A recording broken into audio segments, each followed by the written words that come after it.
So where Conspec is across 5 separate industries right now, I, as the marketer, have to develop separate plans for every single one of them. We have a different demographic, we have a different strategy to reach them, a different voicing, everything is different. So it's really creating 5 separate marketing plans and marketing strategies, almost like 5 separate businesses. And part of that was that I was really struggling with was, aside from just my lack of knowledge in the industries as a whole, was also just my lack of knowledge of the audience and my lack of knowledge of how to reach them and how our products work in those settings and application. So what makes an oil and gas person that we would sell to different from an HVAC or an industrial or somebody who's working at a power plant? How are they different? How is how I reach them different? So a lot of what I have taken a step back and seen better results from with our email initiatives or our ads or our SEO strategy has been educating myself more on our different audiences and our different industries.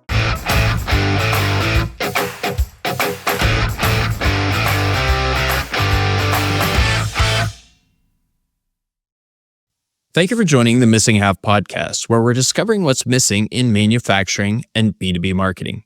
I have a very special guest with me today, Grace Campbell.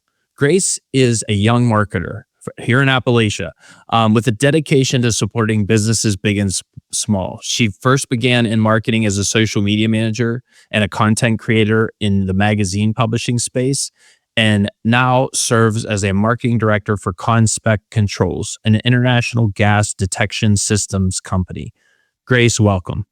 Hi, thank you so much for having me. Well, Grace, thank you for joining us. And what we like to talk about with our marketing managers is the fact that I started my early career as a marketing manager directly out of college. And I wish I had resources. I wish I had a community of conversations to discuss the challenges that I was facing. And back then, a millennia ago, 1,000 years ago, we didn't have podcasts. We didn't have social media. We didn't have all these channels to discuss it. So we're really trying to provide a platform where we can have these conversations, learn what's missing, learn what's going well, learn what isn't going so well maybe, and just have those candid conversations so we can maybe make our lives a little bit easier. So thank you for joining us once again. Of course. So Grace, maybe talk a little bit about your journey, your early career here, and then what you're doing at Conspec and a little bit about Conspec as well. Sure. So I started out at West Virginia University with a degree in advertising and public relations. And I really enjoyed my coursework there. And I was fortunate enough to get an internship with a local magazine company while I was in school. So I had a paid internship and got to get industry experience on a small, safe scale fairly early on in my career.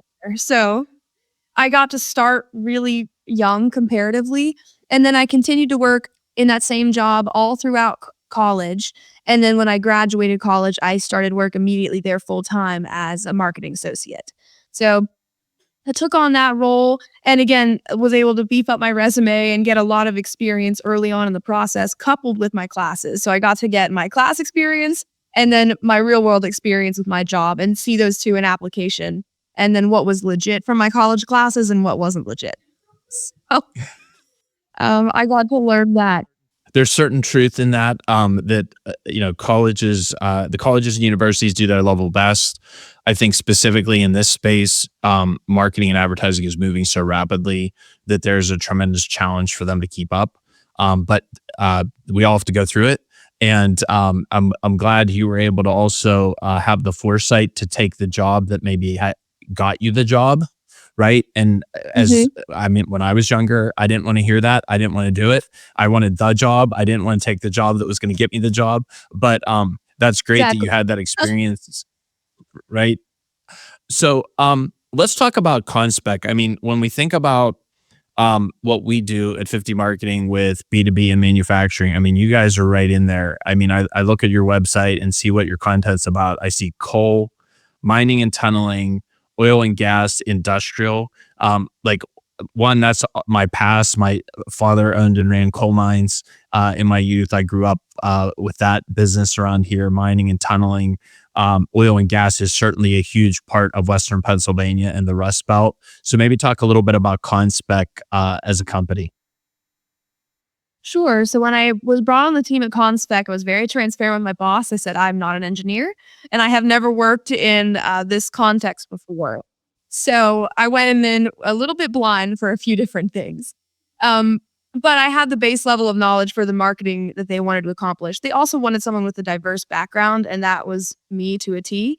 So um, the role is one of those that so many different things need done, and it really changes. Some days we need to have full scale Google Analytics and website and all sorts of things like that, and some days you need to provide full support to a salesman in the mining industry or help on a sales call or an expo. So the role, it drastically changes from day to day. Some days it's a marketing function that I'm totally expected and I'm totally used to, and other days it's praying that you can get a decal on a wall. So it's it changes every day, but it's a really fulfilling job, and no day is like each other.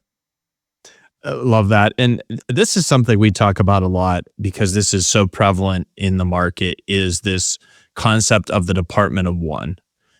Many companies in manufacturing and B2B that are, let's say, anywhere from 5 million up to 150 million in revenue, it's shocking the range, have one person by job title or role that is the go-to marketing department. They are the department of one. Could you maybe talk, like, let's unpack that a little more, what you just talked about, and the diversity of work, the stresses, and maybe some of the things that you really like about that, and then maybe some of the challenges you face as that department of one. This has been something I've been thinking about a lot, and I think it's a multi-part problem. I don't think it's necessarily just one thing that Sure. companies are at fault for putting their employees in a multi-purpose role. I think that where we stand now in the industry is that marketing has become such a catch-all term. Now you're not only doing marketing in the sense of we're coupling graphic design and we're coupling analytics and we're coupling like ROI and company organization and organizational structure and the management of literature. Like all of these things have now become, well, that's all marketing. When well, you can't say no because it's your job. But at the same time, it's it's this question of like, well, you have people who are extremely proficient in SEO, or you have people that are extremely proficient in Google Analytics. But I think on one hand, I think that's an industry problem. I think that it's because we've Sure. just created this term that is catch all, because when you have the amount of freelancers or you have the amount of diverse jobs that are in this market of marketing, um, it becomes this problem of, well, we need all of that. So we're just going to hire one person to do it all, which you can't fault the company for it, or you can't fault the hiring team for it, because Sure. like as a marketer, and I'm sure you can say the same thing, you have a little bit of all of that. You have some aspects where you're like, okay, I've dabbled in Canva or Adobe Acrobat, or I've dabbled in Google Analytics before, or I've touched all these things. But now I've become to this point where I can do it's jack of all trades, master of none type situation. So you have to, I think it's an interesting concept because you have to constantly be learning if throughout your entire career. And I know I'm fairly young in Sure. mine, but it feels to be the standard from everyone I've talked to, whether it be a 20-something-year-old or a 40-something-year-old. It's a constant pursuit of knowledge, especially as technology changes. So I hope that answers your question. I felt like I got a little off track there. No, love it. Absolutely. And I think one of the challenges we're seeing is you hit the nail on the head. The department of one, there are so many things now that are lumped into the marketing function. When I started as a marketing manager, the company we owned then, one of the manufacturing companies, it was really about a big number of trade shows a year. It's like 3 or 4 trade shows a year, sales enablement material to help our on the road sales force, maybe some trade journals, but very, very limited. And then, we started into the websites and that type of, the internet explosion. Now, the plethora of responsibilities that are being lumped on the marketing function continues to just the rate of that continues to accelerate, and the number of new things that are added every day. So really what I think has happened is when before we could expect a marketing department of one to do it all, now we're just looking for someone who can traffic manage and project manage diverse resources to get it done. Because what we're seeing in the market is the companies that are successful are the ones that have that department of one, two, or three, whatever, depending on the scale of the organization. But then they're leveraging outside resources, whether it's agencies, part-timers, giggers, half-timers, fractionals, whatever, to find the right expert instead of the jack of all trades, the master of one, to do that one thing really, really well, to really accelerate the development of the marketing function at that organization. So it is a challenge. And I think the industry problem, as you discussed, is that we have to be honest with organizations. We have to be honest with our superiors. We have to be honest as an industry, because if we expect outsized results, we can't expect a department of one to execute across the entire marketing function without other resources, because there's no way you can catch up to your competitors or to the industry leaders that are outspending you 10 to 1. There is no hack. There is no bootstrapping. There's just some functional and real physical limitations to what could be accomplished. So I Right. completely agree with what you said.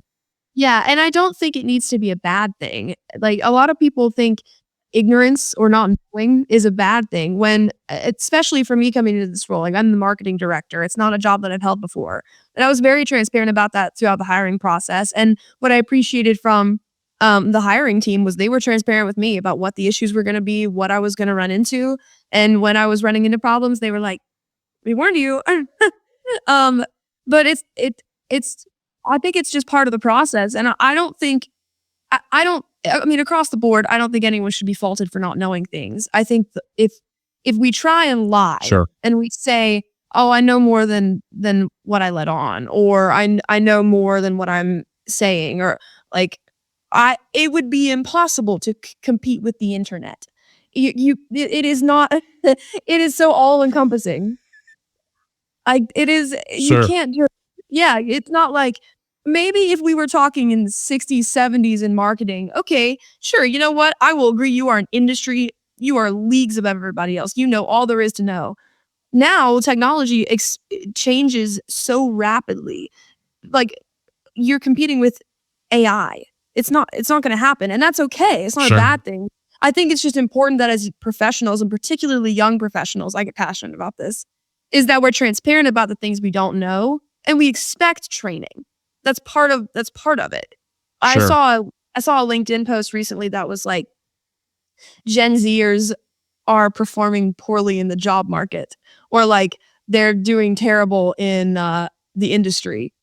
And they're like, they don't know how to do anything. But my argument is, look at how much there is to know and learn, and what does the on the job training look like Sure. anymore? So that's I yeah. Anyway, that is a tangent, but I feel fairly passionate about that. No, that's right on. I mean, training is such an important part of it. Lifelong learning is such an important part of it. And part of the problem with marketing is that no one knows what to do with it because it's never been done before. Right. So, like, how do you use AI to make it work well? Well, that's being defined every day. Every day we're wrestling with that at our agency. Our colleagues are wrestling with that. Our suppliers, our partners, affiliates, our competitors. And that's just in the marketing space. I mean, the world is wrestling with AI.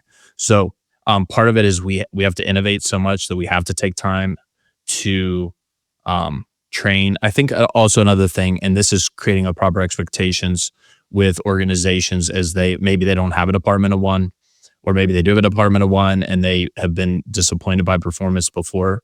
We have to recognize that in the marketing function, we have to leave some space for tests and failures and Mhm. reconfiguration, right? Like, if a manufacturing company looks back at their process, the first time they set up that new machine, the first widget that came down the line was not perfect. And they're constantly having to tweak the machines, they're constantly having to do maintenance, and they're constantly, every year they add a new something or subtract something because it wasn't working properly. The same thing exists in the marketing machine. and it's not going to be perfect. So having the proper mindset of accepting tests, trying things, some will work, some won't, that is the right approach. And I think that can be missing with some companies not having the patience to walk through that process and allow it to mature. I understand that. I absolutely agree with you. It's something that we don't leave enough room for as professionals, as people in general. But I also understand from the business perspective. So I worked as a freelancer before I accepted my job at Conspec, and I worked with small businesses and social media management and different types of, advertising and Google Analytics and all those different things. But sometimes there is no room for error, or a lot of these businesses don't leave room for error or leave room for learning when the expectation is like, oh, we're going to go viral overnight if we hire this marketing person. No, like it's not going to happen. If it does, I would love to find the book or the online class where we can learn that. Um, and that's okay. Leaving room for error and learning is a part of the process, and that's how we create better initiatives. So like, that's why we have A/B testing. That's why we have all these different Yes. things. But I understand when you're spending money on something, you want to see immediate results. But sometimes it just takes a little bit longer Sure. than just, we hired you. Why aren't you producing? And well, it's part of it's just Yeah. takes time. Why didn't you flip that switch? Right. Yeah, I love Yeah. that. So let's pivot into maybe some active initiatives or like market. Like let's talk about what maybe is working or what Mhm. you've seen some challenges with. Like, are there some marketing initiatives or strategies lately that worked really well for you or didn't work really well for you? And what have you been learning like more on a tactical basis recently as you do B2B marketing for Conspec? Something that I have learned recently that I think is really important that I was sort of undermining a little bit earlier in this process was the value of research in this industry in particular. So where Conspec is across 5 separate industries right now, I as the marketer have to develop separate plans for every single one of them. We have a different demographic, we have a different strategy to reach them, a different voicing, everything is different. So it's really creating 5 separate marketing plans and marketing strategies, almost like 5 separate businesses. Um, and part of that was that I was really struggling with was, aside from just my lack of knowledge in the industries as a whole, was also just my lack of knowledge of the audience and my lack of knowledge of how to reach them and how our products work in those settings and application. So what makes an oil and gas person that we would sell to different from an HVAC or an industrial or somebody who's working at a power plant? How are they different? How is how I reach them different? So a lot of what I have taken a step back and seen better results from with our email initiatives or our ads or our SEO strategy has been educating myself more on our different audiences and our different industries. They're so different. So I would really say that I undermined research and now putting additional research into stuff before I just start doing it. Because like we said earlier, so much needs done, but if it's not properly researched, I don't know anything about anything. Well, it's important Sure. that I've been doing my research a lot more, and I've seen more results from that, particularly in SEO and with some of our email strategy.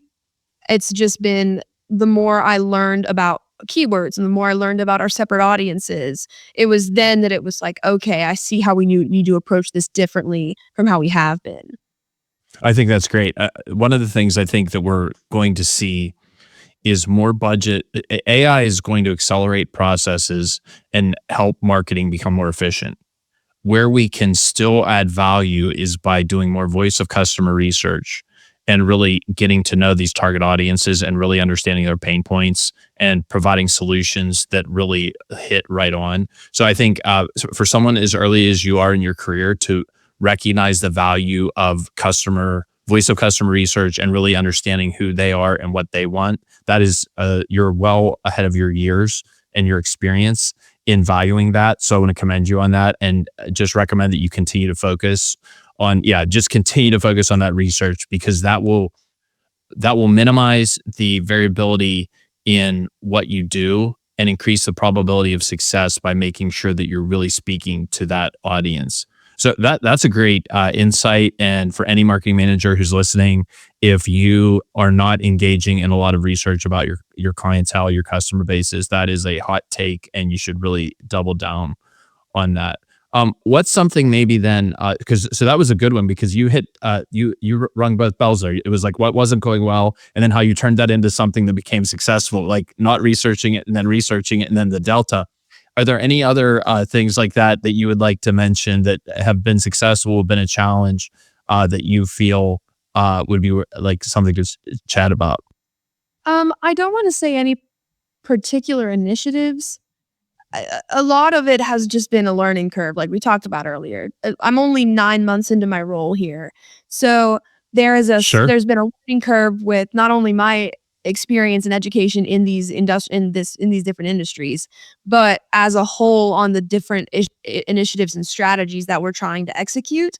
I would say one thing that was interesting that we tried as an experiment that didn't work for us. Again, I'm just speaking purely for Conspec was we work with a Sure. company to try our Google Analytics. So like, Google Ads are not something that I have a ton of experience with. So we work with freelancers and outsource some of that work. And so part of that was just been a lot of trial and error and learning for me. And we tried a Performance Max campaign through Google Ads. And I don't know if you've heard of this before, Okay. but it is Yes. basically, yeah, it's AI, just like we talked about earlier. It's AI based to learn about what's performing well with your audience. We saw weird stuff happen when we tried that. Like we have this really nice, consistent conversion rate. Like our goal was probably 10 conversions a week from Google Ads. And then we had, probably 8 consistently. So we had this really nice, steady thing going on, this really nice steady pace. And then we were like, well, why don't we try this? This is new. Google's really encouraging this. Let's give it a shot. So I wish that I had them, like I could share them with you, but we saw this almost drastic Sure. X in our data as soon as we launched it. So we saw this massive increase in impressions. We saw like 30,000 impressions a week or something, but our conversion rate dropped to 1 and 0. Um, and not only in our Performance Max campaign, but across all of them, we saw absolutely 0 conversions for months. And so it was like, well, oh my gosh, we saw these great results. We saw these really consistent numbers for a while. And then we experimented with something and it tanked everything else. And, it brings in the danger of AI and the world's lack of knowledge, and particularly mine, for how to use AI to our Sure. benefit. But that was part of the process. We experimented. We wanted to try something. It crashed and burned, but we got to do it and we got to learn from it. And so it was something that didn't work for us, but I think it created better relationships and a better idea of what does work for us long term versus we want these like short term AI generated results when I honestly am just not sure if I believe that that's a real thing. I think it's all got to be consistency. Sure. So, one, just really appreciate your candor. That's what this podcast is about: discovering what's missing. And we all have missteps. We all have campaigns that fail like drastically and are just absolute dumpster fires. And then we have our successes. And I think the best career advice I could give any marketer is just try to have one more success on the scale than all the failures, right? Roger Federer said he was one of the most decorated tennis players in history, and he only won 54% of the points in the matches. He didn't win 85% of them, right? He only won like 5% more than his competitors, and he came out and he's a storied professional, very decorated with all the championships and all the titles. But no, Google Ads can be very, very challenging, and we certainly have seen. We do a lot of custom audience A/B testing against AI or algorithmic audiences in our campaigns, and we certainly can see variability. We have seen problems with like those Performance Max or like the behavioral and contextual targeting that exists on Google and the other platforms. So no, that's an interesting take. But I think the important thing there is you tried it. Number one, you had the guts to try it, which is important. Number two, you observed it and measured it. So you didn't set it and forget it. And a year later, you burned through 20 grand and nothing happened, or 100 grand or whatever, right? And then as soon as you felt you had statistically significant data and it wasn't going the right direction, you pivoted, moved on from it. So I think, that's a great kind of like scientific method approach to tests in the marketing function. And that's great. I mean, not great that it didn't work, but great that you defined that is not a positive channel or a profitable channel for you guys to expand your reach and conversions. And sometimes it's good to know what works and also what doesn't work so you can craft a better strategy. Right. Today's episode of the Missing Half podcast is brought to you by 50 Marketing, the marketing agency designed for B2B and manufacturing companies. At 50 Marketing, we understand the unique challenges you face, from complex sales cycles to the ever-evolving buyer's journey. Our team of experienced marketers is here to help you navigate those challenges and drive growth with custom strategies that work for your business. Whether you're looking to elevate your brand, build stronger lead generation, or integrate your marketing and sales efforts, 50 Marketing has the tools and expertise to get you there. As a trusted partner, we offer a full range of services, from strategic planning to branding, content marketing, website development, video production, social media, and more, all tailored to your specific needs. Ready to take your marketing to the next level? Visit 50marketing.com. That's 50marketing.com and schedule a free consultation today. 50 Marketing. Marketing built for manufacturers by marketers who know your industry. You talked about developing different marketing plans for each of your 5 target markets. How valuable has it been to take that step back and develop those strategic marketing plans? Because I agree with you. I don't think a company has one strategic marketing plan. They need to then have those sub-strategic marketing plans per target market and go through those same fundamental processes, because one size does not fit all. And there is the need for segmentation and personalization in every business to make sure we are addressing the needs of each of those customers very, very specifically. Because if we don't, somebody else will. So maybe talk about the value of that process, please. I was really transparent with my boss about 2 months ago. And I said, I feel like I'm just treading water here. I feel like I'm doing things and I'm busy all day, but I'm getting nothing done. So I don't know if this is everybody else's experience or if this is just me, but when I get angry, I get really motivated. It's I just reached a breaking point, and I said I'm so sick of just treading water. And I finally just said I'm gonna stop, because clearly what I'm doing isn't working. So that's when I took that step back and I said, I'm gonna approach this in a way that is hyper specific. I'm clearly uneducated on the things that I need to be educated about. So I'm gonna take this initiative to learn more about the industry, learn more about the sales process, get leadership and guidance where I need it. And I really, for me at least, I hope my coworkers agree, but I believe that's changed the game, not only for part of our initiatives, but for the sake of our company and internally, and the results that we're going to be seeing, or the initiatives that we're starting. It has seriously just completely changed my level of confidence and the way that I approach our tasks now. Because I'm someone who, when I get to have so much thrown in front of me, I kind of freeze like a deer in headlights. And it's just one of those things about me that I struggle with. But when I was able to take a step back, break it down, instead of saying, oh my gosh, we need to produce results and we need to have lead gen and we need to be doing this, and this. Instead, I was like, whoa, what are, like you mentioned earlier about the job, what are the steps to get to these goals and to get to these initiatives, rather than trying to tackle them all at one time, company-wide, across 5 industries. So I don't have a specific example for you yet, because that process has only been the last several months. But I know that Got it.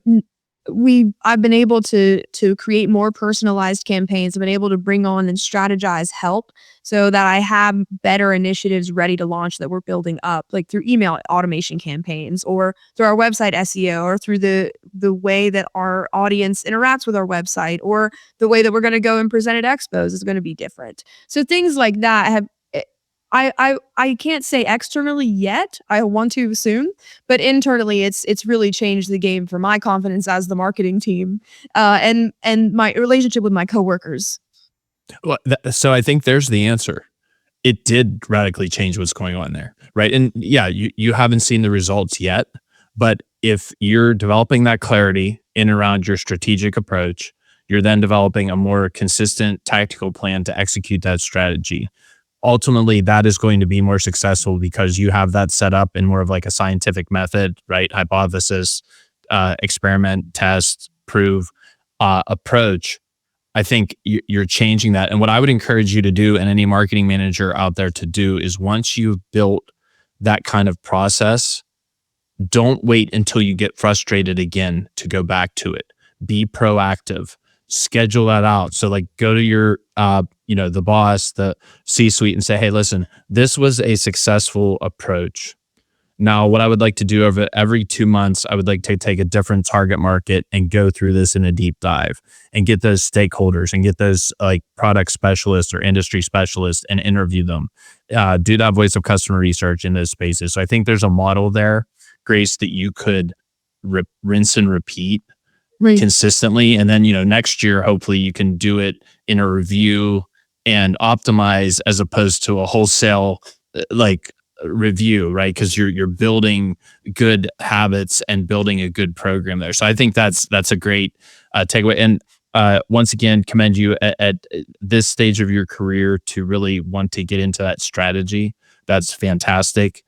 Continue to be curious and want to move from frustration to optimization. That will serve you very, very well. Can you share any other specific examples of something you've learned, or a tool that you've been using that you found that was really helpful, or a tool that you choose never to click on again, that you've used, or any experiences like for peers, kind of like, we're not going to do like a HubSpot versus Active Campaign type of thing, but just more of a things you've learned, tips and tricks that you would share with your colleagues. I do have one. I feel like this isn't a great one, but I will never ever sleep on Canva. I think Canva is the marketer's best friend. And I like in this role, there was some serious graphic design help that was needed. And I know we're supposed to talk about freelancers later, but that Sure. for someone who I had a single week on graphic design when I was in college, so I had never so much as opened Adobe. Um, it was Love it. it was a changer for me of being able to learn all the tips and tricks of Canva. Not to create masterpieces, but to get what I needed done that day done. So that is if you don't Sure. have Canva Pro, download Canva Pro. It's like $15 a month, and it is worth every penny that you will pay. And it is my best friend as a marketer who, without a graphic design experience. I love that. I mean, there are many tools that we need to leverage for collaboration. And this might pivot us right into that, getting outside help. I think one of the keys, whether you're working with an agency, half-timers, part-timers, giggers, freelancers, whatever it is, when you're bringing in that expert help, one of the hacks, or one of the things we have to make sure, is that we are using SaaS platforms that are widely adopted, that allow for collaboration quickly and mobility between different experts. So, how have you seen maybe Canva work in that way, or how have you been collaborating with third parties to move your initiatives forward? So just like how we talked about earlier with that challenge of being the marketing team of one, I think another part of like that game changer mentality for me was I can't do this by myself. It's not a lack of ability. It's just sheer lack of, there's stuff that I do not know how to do. Sure. And so being able to take that initiative and decide, okay, I know where my weak spots are and I know where I need the help. Can I manage the budget and provide enough evidence to prove there is areas where I need support, and can we afford it? Because I know that's a major Sure. problem of every marketing team is, do we have the budget for this? Can we afford it? Um, and that's been something that I've been learning as well. But I am a true believer in freelance work and in having outside help, because we don't have the budget to bring someone in yet. We're hoping for that later down the line, Sure. but right now it's just not a conversation for right this second. So I have to consider that. So what I've done is I brought someone on as a freelancer to help with email initiatives, not necessarily because I can't do it, but because there are so many that need done across 5 industries that I need help to build them and to launch them and to manage them and have that data analysis. Because like every single task has like 18 tasks underneath it. Um, so I brought someone on to do that, and I brought on a graphic designer. And whether it's a couple hours a week or part-time hours a week or whatever that looks like, I I think I personally, in my experience, after I left the magazine company, I was a freelancer for about a year.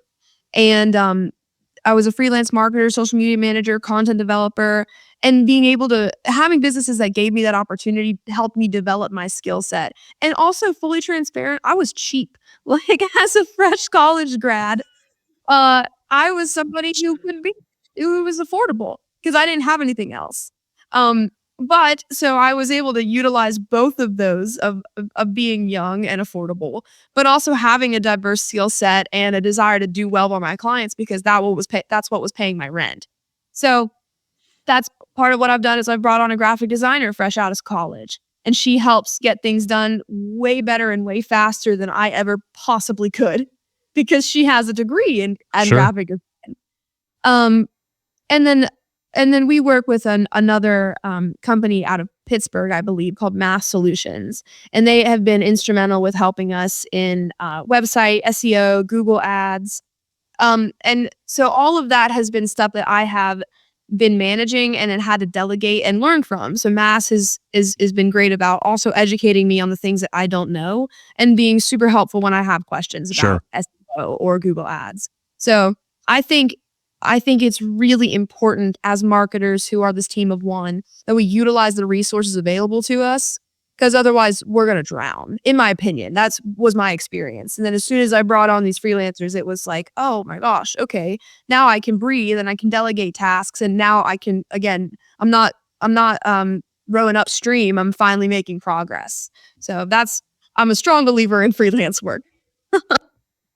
No, that's great. I mean, building out resource partners to execute the marketing function is the modern approach that allows companies to achieve outside results. There's no two ways about it. Department of 1 to 3 in the marketing function by role or title, those departments are drowning if they do not have some type of budget for outside resources.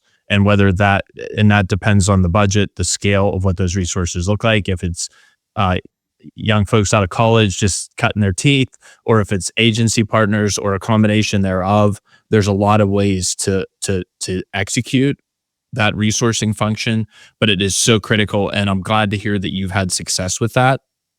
Whenever you think about managing those resource partners, because right now you're managing 2, 3 teams, right, that are doing, what are the biggest challenges you face in managing those teams? Is it project management, scheduling, communication, proofing, um, ideation, and I'm just throwing a couple of boxes out there and they might not be the right ones, but what are the biggest challenges you face with managing that resource pool? So I think there's my personal struggles, which is just the management of all of their tasks to make sure that I have 3 separate lists for knowing what's going on and what needs done at any given time. So just organization is my biggest concern and always my top priority, because if I'm not organized, it's a disaster and I don't know what they're getting done or what they're working on.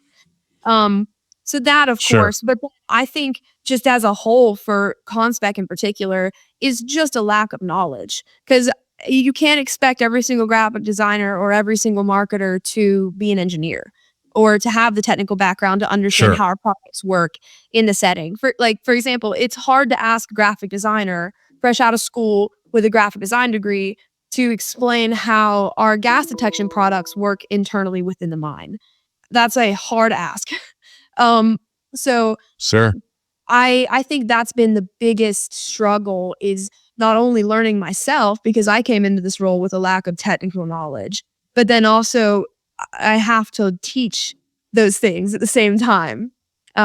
So to learn them and then to quickly understand them well enough to be able to teach them to the people that I'm working with or that are kind of helping me and working in this team of different pieces. That's been the biggest challenge, I think, because there's only one or two people within Conspec that I can get that information from. And they have their own stuff going on. So it's just that's been probably the biggest Yep. challenge. So a couple of things I would offer in that, because I've been, I started as a marketing manager early in my career. I built a number of teams, and certainly this agency, and we built teams, multiple teams within this agency. A couple of recommendations I would have for you is number one, project management software is absolutely important. And whether it's Asana or Rike or Basecamp or ClickUp or something like that, having that type of tool that you and your resource partners can engage in is a total hack and a game changer. Also, one of the biggest challenges we face as an agency, and I know that internal marketing departments face, is technical product knowledge from subject matter experts, whether they're engineers, product specialists, sales specialists, whatever, at organizations, and then making sure that that information is efficiently transferred from them into the marketing thing, whatever the deliverable creative brief we're trying to create, and then that is communicated and delivered by the resource partner. And what we have found to be very successful in that, and this is a dying art, this is something that was like old ad agency stuff, or you'll see at big agencies more so than you'll see at internal departments, is the creative brief. And the internal marketing departments that discipline themselves to generate a creative brief that has all the information relatively organized, if you're able to pull on those two levers, a project management system and implementation of really good, what we call A+ creative briefs, right? That someone can take that and do a great job with it. That will revolutionize your workflow. If that's something that you think may be missing. But and a third thing, this is a total hack, is a proofing brief. What does success look like? And then, especially in very technical industries with compliance issues and regulatory considerations, making sure that even the graphic designer knows, oh, we can never use that word, or the copywriter knows, oh, you can never use that. Don't use the word efficacy because the FDA will breathe down our throats. Those type of things. So there's different things that once you figure those out, document them and make them part of the process, that will absolutely create efficiency across your entire ecosystem. And then you'll deliver higher quality work back to the subject matter experts, and they will want to work with you as opposed to avoiding the marketing function, because we're kind of like the ick. They don't want to get on them. They just want to do their work and they want to avoid us, right? Because they've got better things to do. But those are just 3 recommendations for especially younger marketing managers who are just starting their careers. If you embrace those 3 concepts, you will absolutely accelerate your efficiency in the delivery function. So I just thought I'd share those with you. Hope those are helpful. Hope those are helpful to our audience and what could be missing in your process in delivering great marketing. Yeah, absolutely. That's really helpful. I wrote that down. So I saw you taking notes. That's great. You're a good student. I love it. All right. So let's look ahead.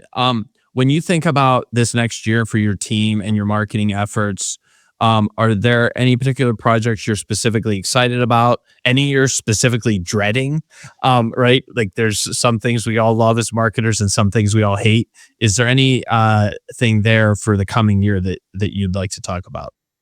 something that I'm really excited about, and this is going to sound so mundane, but we just completely basically scraped out our warehouse and redid it on the inside. So there's this whole section of the warehouse that is all marketing materials for our different expos. And keep in mind, we have 5 different industries and across the world. And so all of the sales teams for every single industry are going to different expos. And so those can be Sure. as far as South America, South Africa. Um, but so part of that has been really exciting because I have again, there was no marketing team internally pre me. So I'm the first marketer that's been in-house at Sure. Conspec. So there was a lot of sort of individualized marketing strategies that were going on. So a lot of what my role to this point has been consolidating all of our resources under one umbrella and then five smaller umbrellas underneath underneath the big umbrella. So um we took the initiative and went into the warehouse to just figure out what we had, what we didn't have, what we needed redone, what needed updated branding, what was old, what was broken, where we could put it, so on and so forth. Um, Something that's been really exciting for me is I created a master calendar of all of our expos for the entire year of 2025 and then already starting in 2026. So rather than having these last minute, oh my gosh, we need 100 copies of this printed, or we need stickers, or we need merch, or we need plans, or we need email blasts a week before the expo, my heart rate gets way too fast talking about these things.